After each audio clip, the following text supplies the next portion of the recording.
¿De qué forma en tu trabajo literario está presente, en este caso, tu país, ¿no? ¿Cómo está físicamente, metafóricamente, en fin? Esa es la primera pregunta. Sí, y Marco, Ya, entonces voy a leer un poco tu biografía.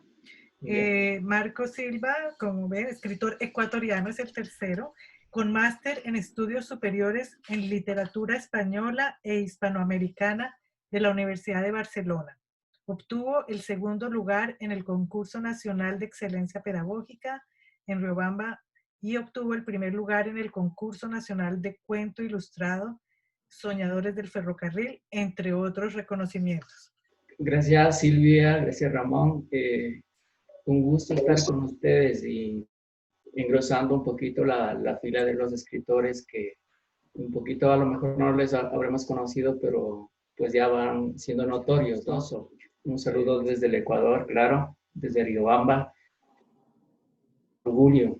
Y cuando pues están partiendo un poco de esa pregunta interesante, es que nosotros pues sentimos la sangre por el país, ¿no es cierto? Yo creo que cada participante hace lo mismo. Es representante de cada país, de cada tierra, y de alguna u otra manera pues está generando esa inversión social o esa inversión colectiva pues a ser mirado por el resto, ¿no es cierto? Decir con eso es que tenemos derecho a respetar a los seres humanos, ¿no? Tal como son, tal cual son y como piensan entonces. Y con eso yo un poco quería pues, reflejar lo que pasaba en nuestra sociedad, que hay muchos adelantos respecto a la consideración del género y de todos los géneros que haya. Es un colectivo interesante lo que sucede. Eso es mi posición. Gracias, Marco. Interesante además, y es un tema que es muy importante hoy día en Latinoamérica, cuando vemos que la participación de las mujeres ya no es novedad, pero hay lugares que todavía queda esa lucha. Quiero que pasemos entonces a la segunda parte de esta colección de preguntas. Ahora queremos que Andrés nos cuente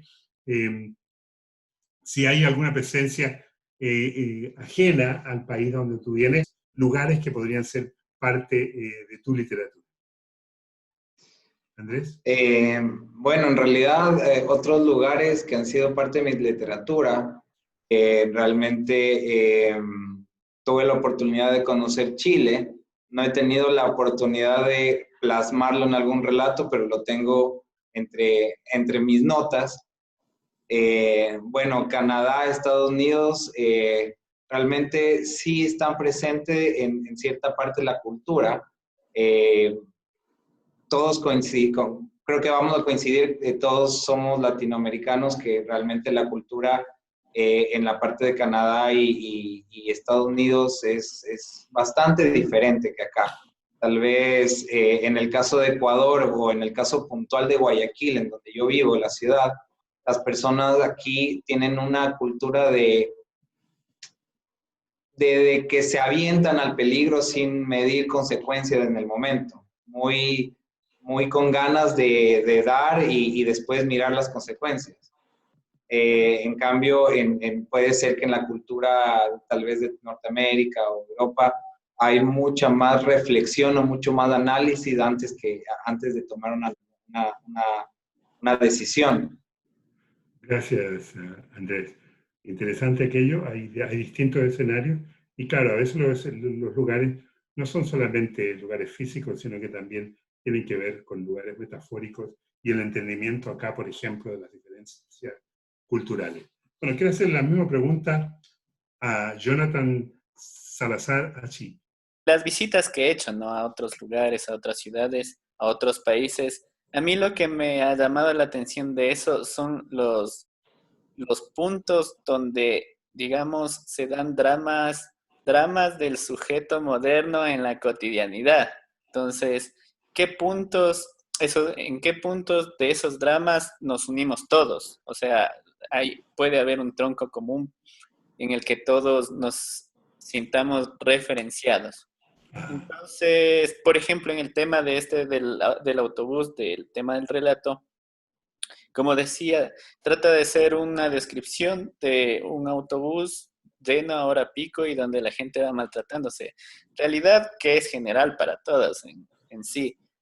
Y lo que trata de decir a través de eso es una crítica, porque sí creo que la literatura tiene que ser crítica, el ojo del artista y del escritor tiene que ir cargado también de crítica sobre lo que describe. Entonces, es un poco conminar a la gente a decir ese escenario, ese maltrato, esa forma de vida, esa forma de moverse en la cotidianidad, ¿qué nos hizo llegar a esos dramas cotidianos, a soportar esos dramas? Entonces, la pregunta es, ¿cómo o en qué momento nosotros, sujetos modernos, de todos lados, aceptamos esa realidad y la soportamos así, tal cual se nos presenta? Entonces, esa es la parte que yo quiero destacar en cada uno de los escritos que trato de hacer. Sí, lo voy a cargar, contemplo un drama que nos involucre a todos y que sea un drama cotidiano, que esté ahí en lo que se podría llamar realidad, pero que a la vez nos invite a preguntarnos y a cuestionarnos sobre eso que estamos viendo. Muchas gracias, Jonathan. Más importante que el lugar es la situación y la universalidad de tu trabajo literario, si logro entender lo que nos estabas diciendo. Ahora quiero preguntarle a Marcos.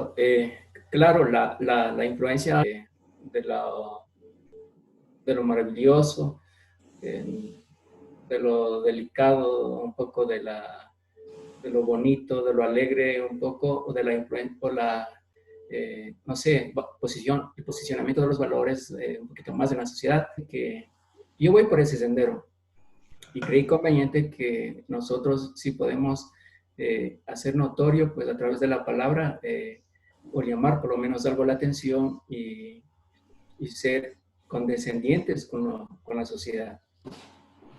Muy bien, Marco, muchas gracias. Hemos aprendido bastante más de nuestras propias experiencias, ¿no es cierto?, como escritores, en donde la ciudad es una primera referencia. Ahora quiero preguntarle la misma pregunta, pero esta vez, digamos, ¿cómo está Canadá presente en tu trabajo, Julio Torres, vecino? Porque tú eres hispano-canadiense. Sí, en el cuento que está incluido en la antología Ismael, el cuento, la historia tiene lugar en un país latinoamericano que es el país de origen del personaje. Pero el personaje, el protagonista recuerda esa historia, esos eventos desde un presente y se dice en el cuento que él ahora reside en Canadá y reside en Toronto. Entonces también eso se vuelve, creo que tampoco lo pensé, ¿verdad? Tampoco soy tan brillante. Eso me salió así, de que ahora resulta, ¿verdad? De que para que la historia tenga significado, se vuelve muy importante que él evalúe esa historia de lo que pasó hace mucho tiempo, hace muchos años, que él lo evalúe con base en el conocimiento y en el entendimiento que tiene ahora de ciertas cosas desde su perspectiva de una persona que vive en Canadá. Entonces a mí me espero, como les digo, eso es pura casualidad, ¿verdad? O sea, a como se fue dando, de repente me salió, ¿verdad? Y ya, ¿verdad? Entonces, Canadá está presente en mi obra, en la poesía, muchísimo. ¿Y por qué? Bueno, porque gran parte de la poesía que yo escribo es sobre lo que yo vivo. Y yo vivo en el presente, no vivo en el futuro, ni tampoco en el pasado. Yo vivo en el presente y yo vivo en esta ciudad y vivo en este país. Y entonces escribo sobre eso, sobre las ciudades canadienses, sobre la vida, sobre el paisaje canadiense, está ahí. Y también, y en los cuentos, muchos de mis cuentos tienen lugar en Montreal. El último, ¿no? Uno de el cuento que está incluido en Historia de Montreal, tiene lugar en Montreal.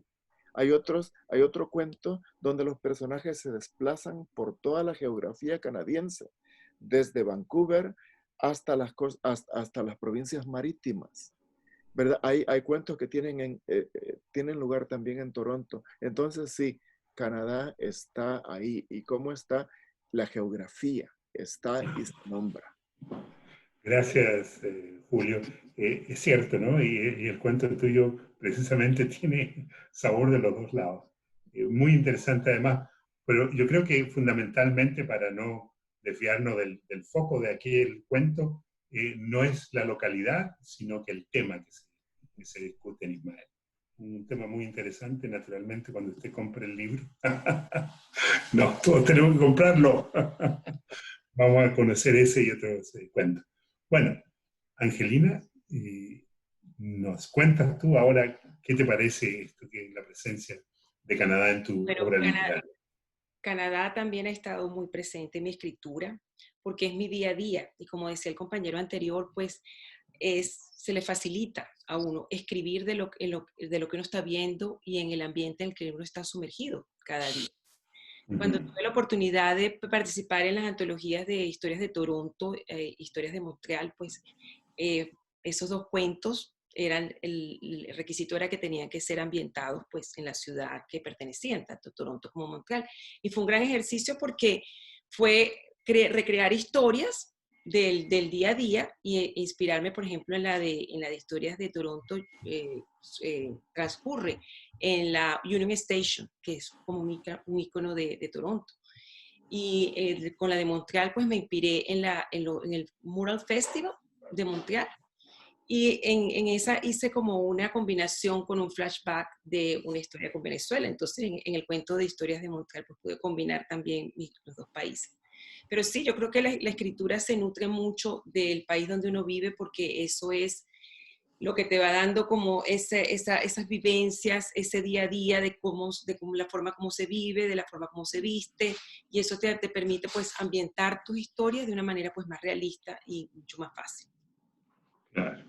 Muchas gracias, Angelina.